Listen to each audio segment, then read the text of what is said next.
contributes to the achievement of Goal 2. Now you probably wonder what non-formal education is. So please look at this slide. Educational activities which are out of the formal education system and are organized for some purposes. Most of non-formal education aims to acquire the cores of basic education, such as literacy, numeracy, and life skills. And it's for people who don't receive education at present, or who wasn't able to receive it in the past. So it's not only for children, but also for adults.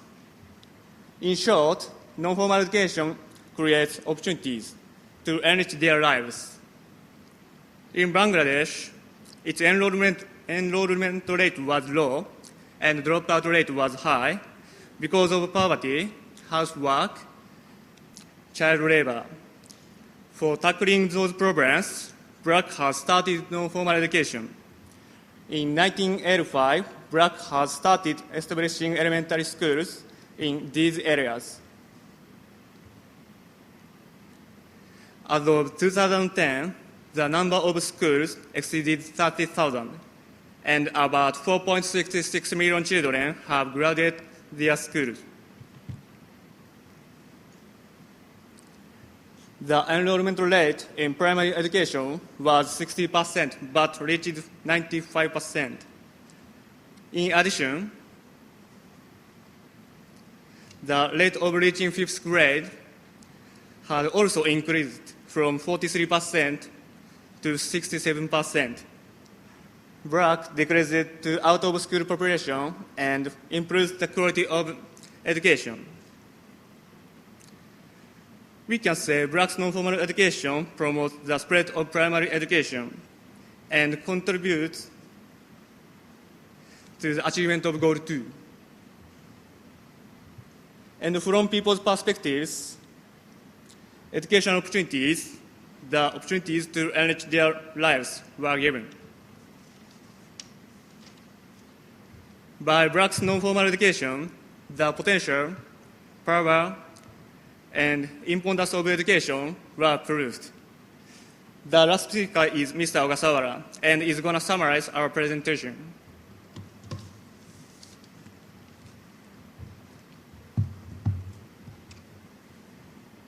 So now I'd like to summarize this presentation and make it easier to understand. So we didn't mention many relations between education, but at least poverty and diseases and child mortality, there are relations. And because education is effective for other issues, education is important at the international level. And as for the Goal 2, behind the success in the percentages, there are still many problems like this. But as he mentioned, non-formal education gets gratifying results as one solution in Bangladesh. And it clearly shows us the power of education by alternative organizations. And also, those all facts shows us that we are probably capable of changing the world through education. But although education is spread out and we receive it, and just like you, even though we know about the issues, while we are students, it's sometimes hard to take the initiative, even though we want to tackle the global issues. So there are some ways to do that, but our paper presents one student organization, and it's Aspire, action by students to promote innovation and reform through education. And actually, I'm a member of Aspire Japan. So as you have the pamphlet of Aspire, and as you can see that remark, maybe some of you know about Aspire, but Aspire is formerly UNAI member universities, and also there are some Aspires in the world, and Aspire Korea is here too. So even students can create global networks as Aspire, which are important and meaningful. And also, Aspire is one of a few student organizations related to UN.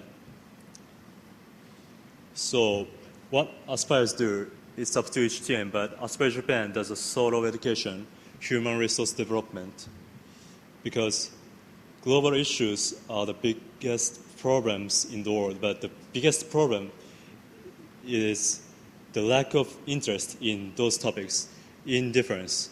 So Aspire Japan provides opportunities to share knowledge or ideas or even enthusiasm to people or students, and aims to produce aspired people who will continue being interested in global issues or different cultures. So what I mean is we sow the seeds named interest and encourage them to take the first step to change the world. So as you saw our presentation, and also as some of the other presenters talked about the education is the important thing at the international level. So education has to be regarded as important and essential, both for the international society and people, because education is effective for other problems, and also education is the core of us. So in other words, education is one of the keys to change you and the world. Education has to be regarded as important. So thank you for listening.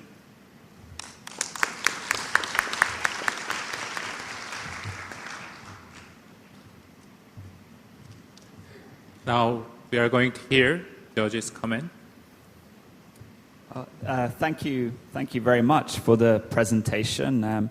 I was very much impressed by that, so I'd like to commend you on the quality of your presentation. I think you showed a great rapport with the audience, a good sense of humor, but also then gave us some great solid information and detail. I thought the structuring of your presentation, the logic, setting out the background, are very, very effective.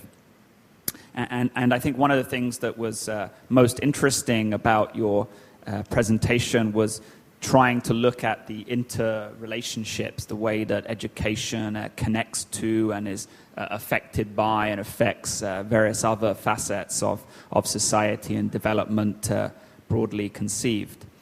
So I really want to commend you on that. I think you looked at the challenges, some of the remaining gaps, as you put it, how we can break out of vicious cycles of poverty and replace them with a kind of a positive feedback scenario. I think it was interesting to look at this case study of Bangladesh as a country and then this particular NGO. I think one of the things that most struck me was actually the way in which your paper could be seen to kind of specifically address and highlight some of the issues that my colleague mentioned in his comments actually a few moments before.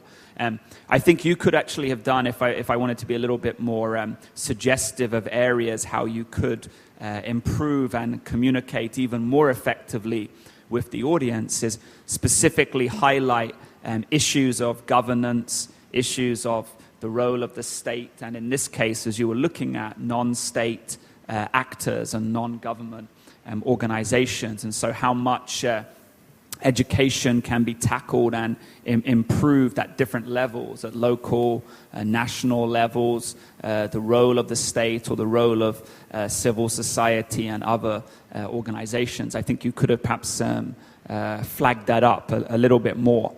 And I think, again, although obviously the format here is very challenging in terms of the constraints of time, the short amounts of time, but I would have liked to have heard a little bit more about some of the specifics, some of the activities that you do in your own organizations. You mentioned that you had spent a year in Bangladesh, maybe some specific kind of personal illustrations of that, as we heard in the last presentation, maybe humanizing some of these dimensions, drawing on your own personal experience, and then also linking it up to you as students, your experience in Japan. You were talking about your role in Aspire Japan. Again, I'd have liked to have heard about maybe some specific programs and activities and how you were trying to really concretely go about having that genuine impact. So, as I said, I want to congratulate you very much overall. I think it was very impressive, but perhaps some more specific attention and sort of relating your own activities, I think could have even further strengthened your presentation.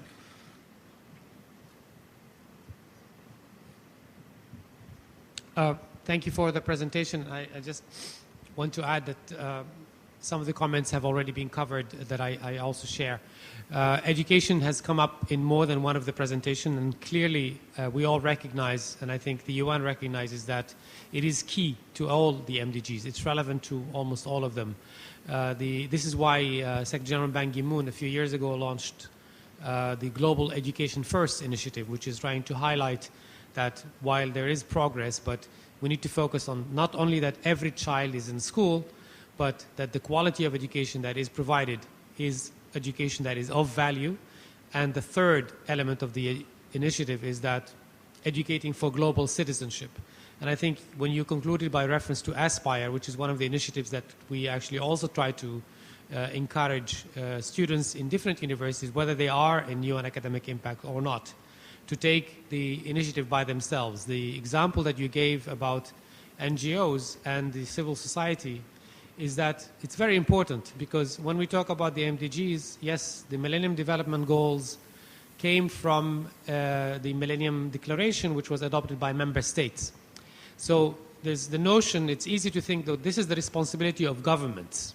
So the MDGs, it's only governments that are responsible. So they highlight that it has to go beyond that. We all have the responsibility, whether it's governments, civil society, private sector, academia, to contribute to a better world, whether it's through reduction of poverty, health, and education. So I congratulate you on the presentation, and looking forward to interacting with you maybe afterwards. Thank you. All right, thank you, judges. And please join me to give the student from Japan to a big hand.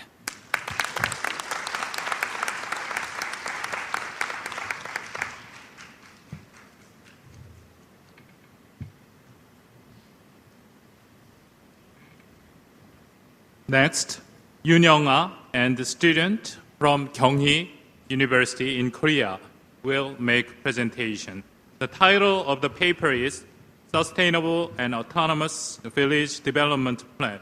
Please welcome them with a warm round of applause.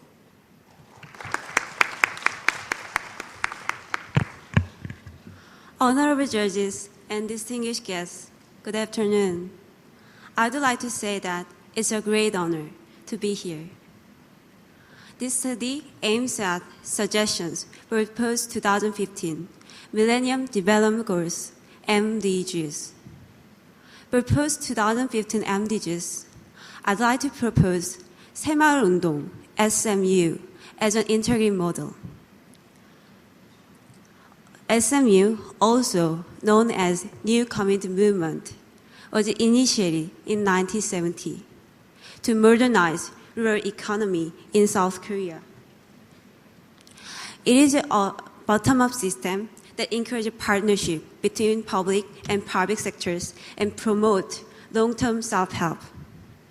And based on this success, the Korean government has been providing SM Official Development Assistance, ODA, to hand down their successful experience to developing countries. I have selected the SMU model for this paper because it is very unique and it has a proven track record in Korea. It has several key features which I will discuss further. First, I will mention the limitations of MDGs and the sustainability of SMU to overcome these limitations.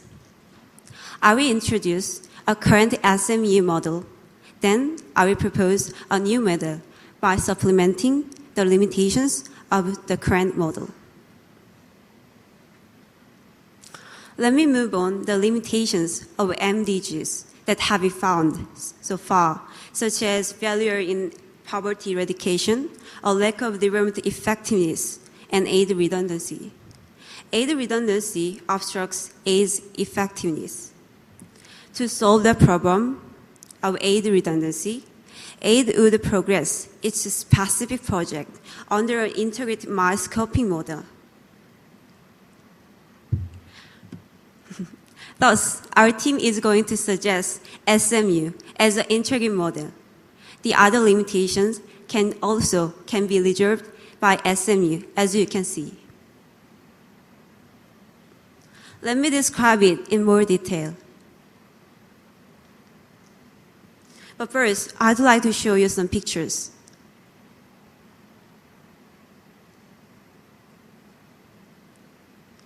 This picture illustrates South Korea in hopeless poverty before SMU was implemented. The reason why our team suggests SMU as a post-2015 model is not because we are Korean, but because we are certain that SMU is the most effective model in existence. Action speaks louder than words. The SMU is not just about sitting around the table and discussing theories. It is about getting out into the real world and creating tangible results. For example, look around this room and take a stroll around Seoul. You can see how far Korea has come. So, firstly, SMU is suitable for MDGs because it is a practical model for eradicating poverty. South Korea is the only country which developed from a recipient country to a donor country in the history of the world. And SMU, one of the key contributors. The per capita national income of Korea in the 1960s was just $81. However, after implementing SMU, it increased to $6,000 in the 1970s, which was 74 times higher. Also, as you know, over 90% of the current global population of poor people is living in rural areas. One of the most urgent things for them is rural development. SMU fits for this recipient country because SMU is an extended model of the rural development to the modernization movement. Secondly, SMU is an outstanding model for development effectiveness. SMU aims at residents' participation and encourages recipient countries to obtain ownership. The model is expected to resolve problems of existing developed countries' aid paradigm, which cause aid fatigue. SMU promotes a sense of community and a spirit of self-help from the beginning. As this table shows, the responsibility of residents is focused on more than government. Table 2 shows that the responsibility of residents exceeds 70%. Also, it encourages motivation for continued development. As a performance-oriented way which connects a benefit with responsibility. Among the 3 villages in the table, Foundation Village, which was in the poorest level, disappeared in only 7 years. Thirdly, the model is suitable not only for reducing absolute poverty, raised by half by 2015, but also for other specific goals of Millennium developments. Women's society, or Punyewe, is urged to improve gender equality and to promote socio-economic status of women. Lastly, the model meets the needs of the people in the recipient countries. 130 countries benchmarked SMU for their development. Also, many figures such as UN Secretary General Ban Ki-moon, a special advisor on MDGs, Jeffrey Sachs, and the former Prime Minister of the UK, Tony Blair, recommended SMU to developing countries. Based on the suitability that I mentioned, the Korean government has been carrying out SME ODA program and projects. However, despite the strength of the model, experience of SMU could not be directly applied to current ODA projects. This is because circumstances are totally different between South Korea in the 1970s and the recipient countries today. The model has to be developed to fit their country's situation. Therefore, there should be a strategy to reflect their current and local state. That is the localization strategy. Korean government has put out a lot of effort into localization around pilot village and action plan. A pilot village is kind of public sector development. Based on pilot village, Korea offers helps for development. After developing the pilot village, the recipient country will be expected to develop their villages on their own. The pilot village strategy is paired with action plan. Before the people in the recipient country come to Korea for training, they have to analyze the needs of the village. Then, based on the analysis, Korean experts, volunteers, and people involved try to develop the pilot village by organizing a team. With their report, feedback is given to fit the village's needs further. However, even though the Korean government has been trying to the localization strategy, there is a fundamental limitations, insufficient network among the actors. SMU projects progressed by just one country, South Korea, to fulfill needs of the recipient countries. Flow among input, output, and feedback should be well circulated. Yet, because SMU ODA is still offered only by South Korea, with targeting a great number of recipient countries, the flow is not well circulated. To get over this problem, the study suggests global governance to construct cooperation network. That is to say, as an integrated model for MDGs, SMU is essential. And to construct networks for SMU model, the 8th Millennium Development Goal, global partnership, is necessary. They are in a complementary relationship with each other. There are 4 suggestions for global governance. Specialization among donor countries. Scale partnership through introduction developed to recipient countries.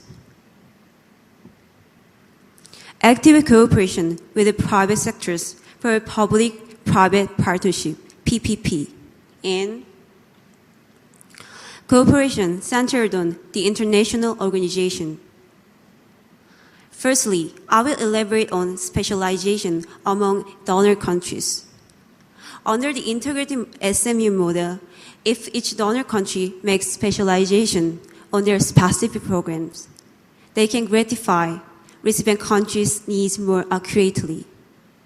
For instance, rural development can progress effectively in cooperation based on the different specialization. Each donor country provides a variety of agricultural techniques which are more suitable for the recipient country's environment. Also, if each donor country develops practical technological programs or vocation educations and hands down the methods to recipient countries, people in this country can be financially independent. In addition, most ODA training programs are in English, not in languages of the recipient countries. It may narrow ODA targets down and decrease target comprehension. If the nation in the world cooperate together regarding local languages, it can provide diverse and poignant education program. Secondly, our study suggests a secure partnership through the introduction of developed recipient country. At the Busan High Level Forum, HLFO, the most remarkable achievement was the participation of middle power countries as emerging donor countries. However, fundamentally, the boundary of the donor country should be expanded to include the developed recipient countries. Developed recipient countries refer to the country that can be somewhat independent from aid. It is a newly coined word that we consider. The reason why 130 countries have supplied SMU is because South Korea is the only country that developed from a recipient country to a donor country in the history of the world. As there is a precedent, people in developing countries have access to a source of inspiration and motivation, and also sustainability of development. If the second and third country emerges as a donor country like Korea, it will be more effective to inspire motivation and promote sustainability of the project. The introduction of these developed recipient countries is not only the development effective way, but also a realistic way. These countries share development knowledge which can reduce the financial burdens with incentives from other developed and mid-advanced countries. Thirdly, we suggest active cooperation with the private sectors. It needs to go further towards global cooperation, not only among public sectors, but also with private sectors, such as NGOs, including civil society and community, university and research centers, and enterprises. The public-private partnership, PPP, or public-private academia partnership, PPAP, can supplement area that cannot be covered by public sectors alone. Although SMU already includes characteristics of PPP, through global governance, the partnership will be reinforced.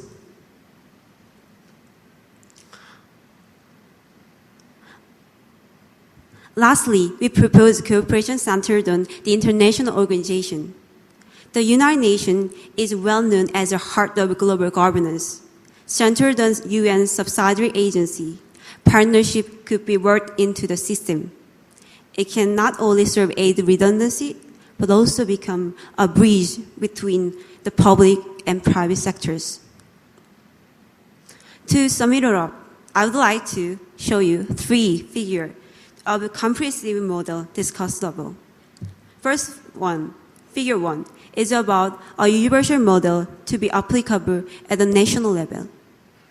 The model shows current progress of SMU. Based on pilot village, a variety of programs are going along well. Yet, by putting the international organization on the figure above, the study clarifies the necessity of the global governance through the organization. Figure 2 indicates a specific model at the national level. Each country should apply different policies based on their circumstances. This figure is an example of the model being applied in accordance with the circumstances in South Korea. It can serve as a reference to other countries to achieve 8 Millennium Development Goals. Figure 3 illustrates an international model. It is a global governance model centering on the international organization. Through the model, secure partnership, including developed recipient countries and public-private partnership, can be facilitated. These are all our suggestions for post-2015. Finally, I would like to say just one more thing. SMU is not a perfect model. The supplementary model is not perfect either. However, we are certain that SMU is the most effective and realist model in existence. Also, SMU is the fastest growing model that meets the eye level to developing countries. SMU is being supplemented day by day.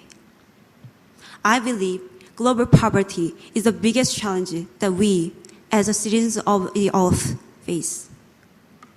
I also believe that it is a challenge that can be succeeded by working together. Our paper has outlined several models that could be looked at in an attempt to find a solution. And I believe the end result is worth the challenge. I pray that our suggestion will be some help for the world's welfare. Thank you.